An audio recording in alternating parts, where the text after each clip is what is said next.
Après 5 ans de démenti, sous la pression des défenseurs des droits de l'homme, Israël a fini par avouer. Oui, un contraceptif a bien été injecté de force à des juives éthiopiennes désireuses d'émigrer en Israël. Du Depo-Provera, une piqûre trimestrielle à effet longue durée. Elle était pratiquée avant le départ dans les camps de transit où les migrants apprennent à se servir des objets du confort moderne. Il nous disait, vous n'avez pas besoin d'avoir plein d'enfants. Si vous avez beaucoup d'enfants, vous allez souffrir dans la vie. Vous allez devoir travailler. En Israël, on est obligé de travailler pour gagner sa vie. Ça va être dur financièrement. Alors, il nous faisait une piqûre tous les 3 mois. Est-ce que vous étiez d'accord? Non. On refusait. On disait qu'on ne la voulait pas.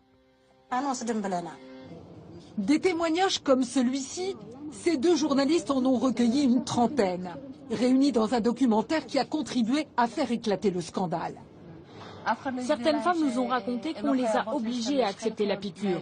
On les menaçait. On leur disait qu'elles ne pourraient pas aller en Israël si elles refusaient l'injection. Elles n'étaient pas en situation de refuser. C'est leur vie qui en dépendait. Dans ces cas-là, il n'y a pas de libre choix. En plus, ces femmes ont une culture d'obéissance, de respect de l'autorité. Le Depo-Provera, un contraceptif pas anodin. À l'arrêt du traitement, le retour à la fertilité peut être très long. C'est pour ça que certaines associations ont parlé de stérilisation masquée. Il y a une bonne dose de racisme chez les responsables de l'immigration. Un sentiment de supériorité vis-à-vis de cette communauté. Ils voient les Falachas comme des gens naïfs, des faibles, en plus d'être noirs et surtout pauvres. Ils se disent qu'il vaut mieux qu'ils ne se reproduisent pas, qu'ils n'aient pas d'enfants.